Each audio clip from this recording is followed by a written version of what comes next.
Hello, welcome everyone. Welcome to Cafe de Paris. Thank you for tuning in with me, Lady Mocha. You know, I'm going to always serve you with the truth and nothing but the truth. You know, I'm always break you off with a slice of knowledge. So I thank y'all for coming in and tune in with me. Just like as promised, I told y'all I was going to do a doing bad but bougie part two. Okay, it was a few things that I still feel I needed to address as far as a lot of these high profile, supposedly sophisticated thoughts of women who put themselves on a higher scale and basically have just as much issues as women who are not doing as successful as they are. The only difference is they're able to camouflage it better through their degrees, through their success, and through their business, but still got issues, okay? The other issue that I wanted to mention is that I know it's a lot of these doing bad but bougie broads. Also, a lot of them are dead broke, or they in a hideous amount of debt. And basically, women like this, the reason why they stay in debt, because unfortunately, a lot of women have learned to use shopping as what I consider what they call retail therapy. Shopping is just a way of being able to escape reality, to only find out even after you done went to the mall and you done bought this from the Coach store, you done bought that from Michael Kors, you done brought this new dress from Versace or all these other high price stores. At the end of the day, you bring those things, you bring those items home, you load them up out your truck or your car, whatever it is you driving, and you hang them up, you pop the tags, left to still feel empty, to still feel not, to still feel dissatisfied, to still feel like you have so much that's still missing. You're still feeling empty because what people are not understanding is material things do not make up for not having a true companion or a genuine companion. I've heard many women who some of these reality shows, some of them have even admitted it. I remember Jennifer, Jen, who was friends with Evelyn at the time when they first did the Basketball Wives, the first season, and when Jen was married to the basketball player Eric. And I remember she said this, and I respect her for even admitting it, because a lot of women wouldn't even admit things like that. You know, she was basically expressing how lonely she was. You know, her having a big, beautiful apartment, high rise apartment, Coach bags, product bags that she was getting from him or she was purchasing for herself or however. She said it didn't mean anything to her if there was nothing solid. It didn't mean anything. A Coach bag can't hold you. A product bag can't hold you. Red bottom shoes can only comfort you but so much when you don't have a real companion or somebody who genuinely cares about you. And that's what the majority of these doing bad but bougie bras have failing to realize. That's why a lot of them stay in debt. They constantly feel the need to keep buying and buying and buying and buying their pain away, buying their loneliness away, buying their misery away. They think they can substitute not having a companion by keeping a bunch of pocketbooks and loaded in their closet, stilettos, fur coats, jewelry, blinged out jewelry, and all of these other materialistic things. A lot of doing bad but bougie bras, they will invest, they will go in debt trying to fulfill that void of loneliness, trying to fill that void of being unhappy. And again, a lot of it has to do with protecting their image. You have a lot of them that dress to kill. They keep their hair looking good, they keep their nails looking good, they wear the top of the line name brand clothes, top of the line name brand shoes, but behind all of that, a lot of them are so miserable because it don't matter how many times you swipe that card. you know after you done bought all of this materialistic stuff, after you done shopped and been from boutique to boutique, from store to store, you still are not going to get that fulfillment that you're really missing, because money doesn't always buy happiness. Success doesn't always buy happiness. Why do you think some of these celebrities, these top of the line celebrities who been in business for years, got all this popularity, why do you think the majority of them, you look on the news, you look on CNN, some of them have committed suicide? Some of them have drank themselves to death. Some of them have overdosed on drugs. You know what I mean? Because it comes a point where materialistic things really can only fulfill your happiness, but for so long. Because it's sustaining, it's a saying, it's lonely at the top, and it's true. The higher you are on the ladder, the less people down here that you're going to find to be able to relate to you.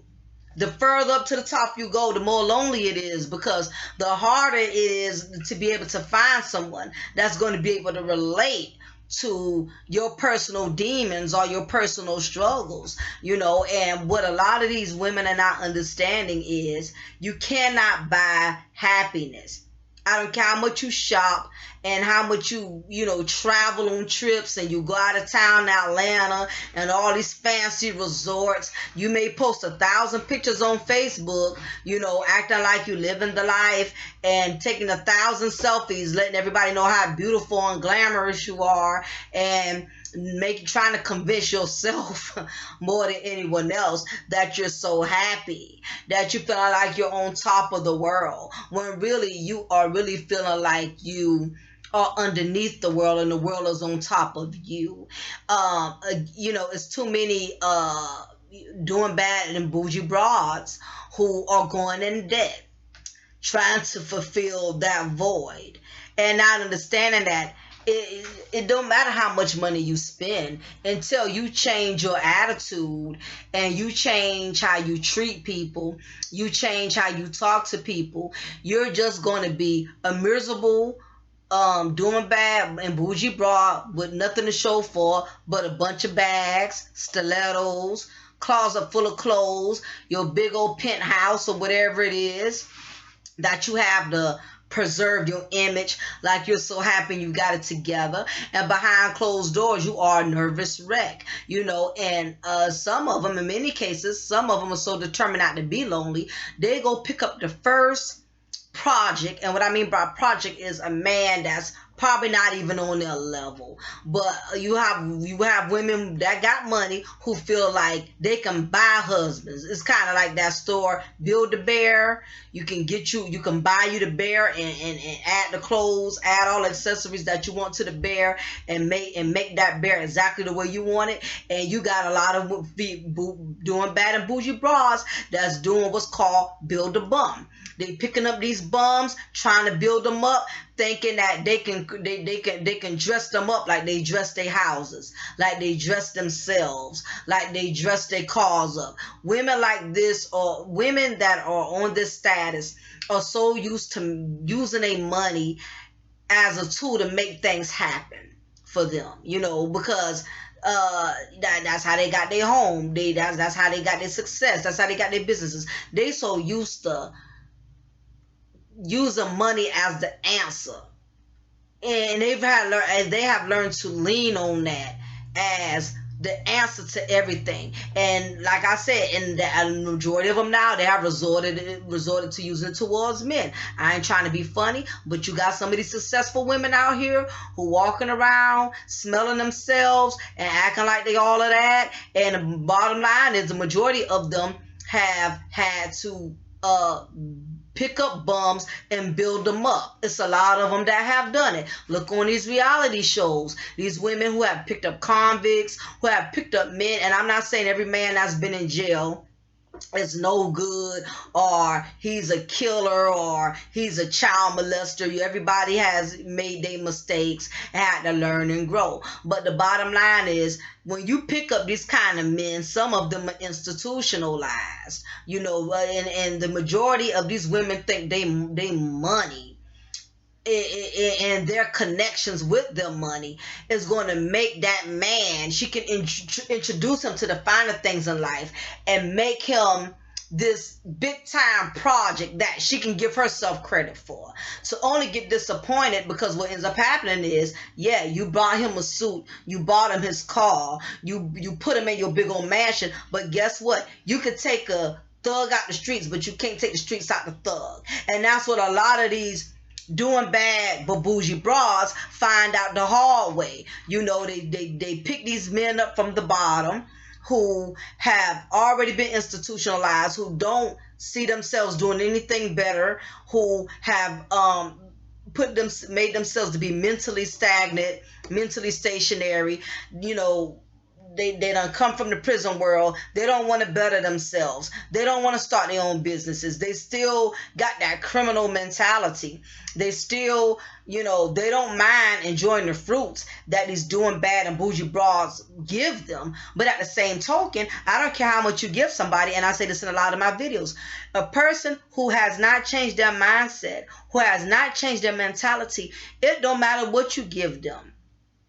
If you give a man that's a bum, that's used to being in the streets, having to hustle for everything and scheme for everything, and you bring him into your world, think you can give him a brand new car, thinking you can help him start his own business, he's going to be a new farm man. All he's going to do is still be a criminal with a new suit on, a new car, staying in a new house. You cannot change that mentality. That is something he has to change. And a lot of these doing bad bougie bras, they don't understand that, and they get disappointed. And they look at the fact, all this money I got, all these degrees I got, I introduced him to the good life, and yet he still wants to resort to being a thug, a criminal.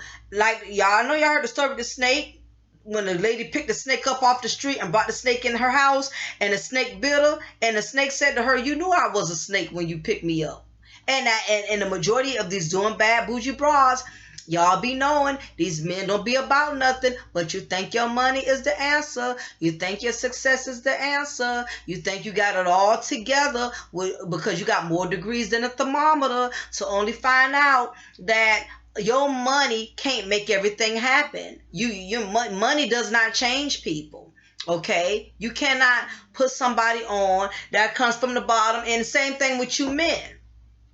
You have some men, you know, some of you guys have very have a very good vision for your future. You know, you have your cards lined up. You done invested in to making plans to starting your own business. You know, you want to eventually go to school and get a you know, earn more degrees. You may have all these plans, you know, different things, and you will take a chance to pick up a woman who has come from nothing and bring her on board. You put her on, bring her on your team, thinking, but once you introduce her to the finer things in life, that she's going to be this new profound woman, to only end up disappointed and find out that the only thing you did was put a woman on that has no substance, that has no real determination and wanting to get to the next level in life. You have some people that are comfortable with being to the bottom. I've seen a lot of good, wholesome men who with nice careers, whether if it was in the military, law firm, starting their own business, construction business, and they pick up this low common denominator broad who may look cute, may have a little body, but she is just as dumb as a damn doorknob. You know, you pick up these women because they look cute and they look good. They look like good arm candy. And you bring them into your life. And it comes a point where you're going to have critical situations that's going to cause for critical decisions. You're going to have to make some serious decisions. And you don't want to have to be the only one using your brain all the damn time. You're going to need that woman, or you're going to need that man to man up and woman up and use some of their wisdom, because you know, it's kind of like if you driving out of town and you pushing 18, 19 hours, you the only one doing all the driving while your partner is sitting on the passenger side. The partner see you getting sleepy, seeing your eyelids are drooping, seeing, you know, you can't handle the drive. And instead of them stepping up saying, okay, let's pull over, I see you tired. You've been pushing 6, 7 hours. Let me push a couple of hours so you can lay down and relax. You got some people so damn selfish. That's why you have to be careful who you make your companion. They will sit up there and let you do all the driving. No matter, see you tired, see you worn out, see you weary, they will kick right back and watch you suffer. If you have a companion like that, I advise you, you do not want to have a future with him or her. I said, I see men do it too. Y'all pick up women, y'all pick up these women who don't know nothing, who don't want anything, who not that educated, who not that smart. You get in the situation, you need her to use her brain. You need her to give you some input or some advice. Cause you stuck. It's not fair for you to be the only brain in a relationship. You're the one that's always figuring things out. You're the one that has to constantly come up with a solution while they just sit back. No, you don't need that kind of partner. But I know I'm digressing. Back to these doing bad and bougie broads. Too many of y'all are consumed with your image. You too consumed with your image. You constantly feel a need to put up this front by constantly putting your degrees in front of you, putting your business in front of you, putting your money in front of you. And then you get disappointed, when people you feel that are underneath you don't have a problem pulling the rug up under your foot. You feeling double cheated because you allow certain people to come in your life who you felt really wasn't on your level, to only find out that, guess what, just because a person isn't on your level, that don't mean they're going to stand around and take all your bull crap either. I've seen average dudes leave women with a lot of money and a lot of success and left because they couldn't deal with the disrespect. That's what Safari did with Nicki Minaj. He said it, he stood by her, before she even got as big as she did it. No disrespect to her, because she's an excellent artist. I can't take that away from her. The chick is fierce. With her record sales and her music and everything. Nobody can't take that. But at the end of the day, it didn't mean nothing to old boy. He stated, I felt like I was being treated, like an employee rather than a companion. And sometimes women, it happens to us. We get the big head. I can stand accused. I'll even tell on myself. I was a point I was making really good money on my job. And I won't say I treated my husband harshly. I never threw up in his face that I didn't need him, because even when I was making money, I still needed him. I just, I was kind of smelling myself a little bit. I'm like, I wasn't mean to him, but at the same time, I had a little slight case of, I had a slight disease of arrogance, where I didn't really feel like I had that, you know what I'm saying, like, be submissive to a certain degree, because I knew I was making good money. I can go on my account. If he don't want to look out for me or give me anything, I got me. You know what I'm saying? Sometimes when you're doing just as good as somebody else, it takes the humbleness out of you. You know what I'm saying? But when you're kind of struggling and you're not on somebody's level, you're a little bit more careful with how you treat them.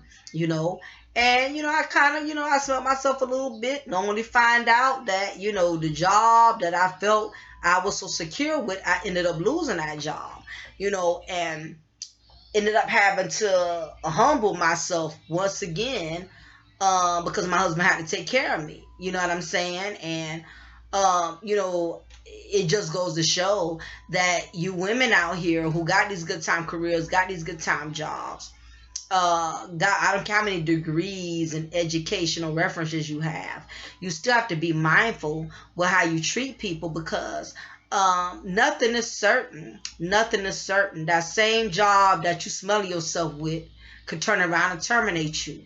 You could turn around and lose that job.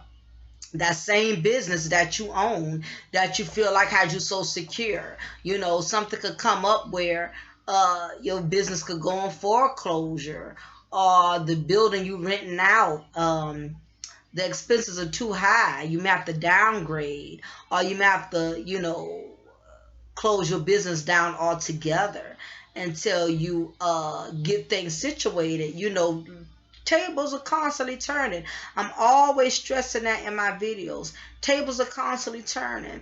You can't never be too sure of yourself. I don't care how well off you think you have it.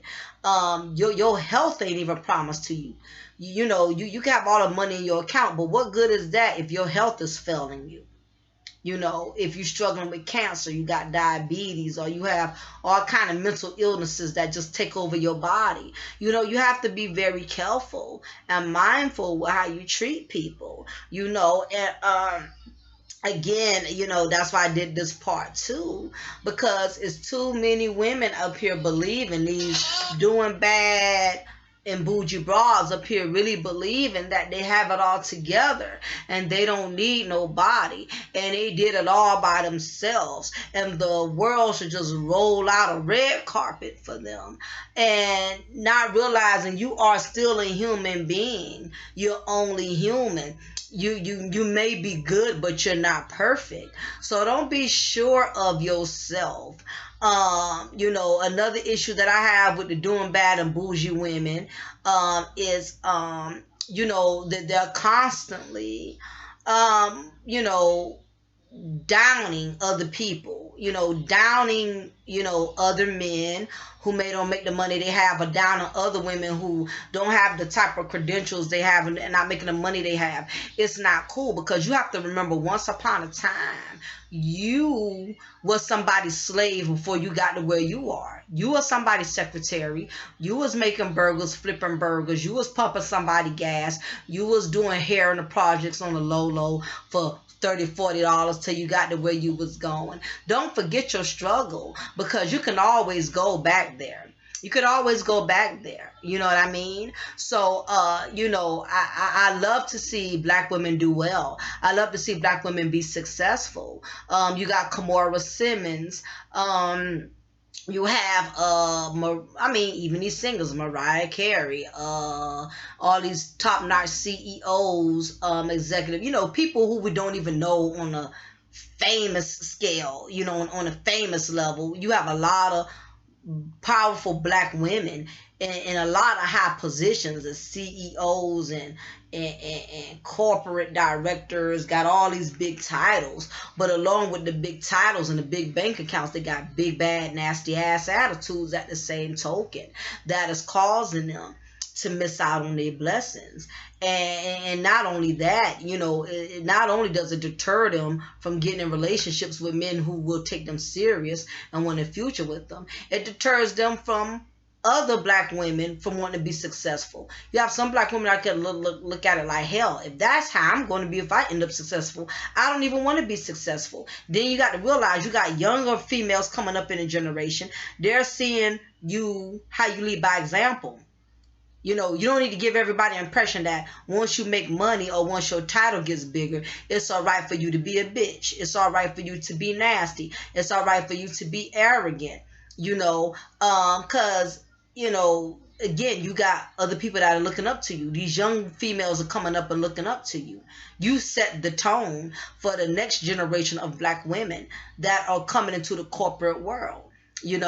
And we definitely don't want to give them that impression of that. And men, if you're dealing with a female that's in this category that you just feel is mistreating you or degrading you, demeaning you because of her status and your low status, so she perceives it to be, then you may have to pull a fast one on her and let her know, you know what I'm saying, that you're not going to stand around to be disrespected. You know what I mean? Because sometimes people with money, they overestimate people. They think that as long as they got the money, as long as they got the status, that they could do whatever they want to do, and that person is going to be loyal to them no matter what. If you're in a situation like that now, the only way she's going to learn is you're going to have to leave. You can talk till you're blue in the face. Sometimes you got to leave people to themselves for them to see themselves through themselves. Sometimes people will not see them for who they are as long as you're in the equation, because they're going to always be able to use you as the excuse for why they are the way they are. Well, I got to be the way I am because you this type of person, you that type of person. But when you leave them to themselves and they are stuck with themselves, they will find out they are their own worst enemy. That the reason they keep losing out on their blessings is because of them. As long as you are in the way and you're trying to make them see them for who they are, they're not going to see it. Some people you have to completely walk out of their lives. Now it's up to you if once they wake up and smell of coffee and they don't learn to humble themselves, if you still want to go back to that person, if you really feel like if you still want to be with that woman because you feel like she sincerely learned her lesson, has learned to humble herself after being on her own without you, and she sees that money ain't everything. She misses the little things. She misses you bringing the groceries in the house. She misses y'all catching the movie together. Then you may stand a good chance because she knows that you're not going to take her crap, that you will leave. You don't give a damn about her title. You don't give a damn about how much money she makes. Or you could say, you know what? I realize I'm better off without her. I'm not turning back. Either way, make a decision that's going to please you, because it's not about pleasing her, especially if you are the one being mistreated. Okay? So on that note, it is your girl, Lady Mocha. Don't forget, y'all been viewing the videos, but don't forget to share my material. Share it. You may have a homeboy, you may have a brother, you may have an uncle who was just talking to you about this the other day. And you shoot them this video. Let them know, hey, coincidentally, that thing me you was talking about the other day, my girl, Lady Mocha, just did a video. Maybe you need to view this. Make sure you like, subscribe, hit that bell notification. I'm telling you, share this knowledge. It's somebody that needs it. Also, don't forget, I'm going to put my link for my first calling video I did with Wake the Hell Up 7. I want y'all to view it, check it out. That is my first live in call, and it was just phenomenal. I enjoyed myself. I had a good time. Again, I want to thank all of my subscribers. Y'all have been reaching out to me. My fan base is increasing significantly. That means y'all feeling your girl. You feeling what I'm saying. You feeling where I'm coming from. I consider all of y'all my friends. Anybody who I feel like who could relate to me on an intellectual level, I consider them a friend. So just realize you're not just another number. I consider you a friend. Also, my email, hit me up. Let me know what's good. Let me know what other topics you need for me to address. It's your girl, Lady Mocha. Thank you for checking up with your girl with Cafe de Paris. And remember, I'ma always pour you a cup of truth. And you know how I operate. Y'all have a blessed day. Take care.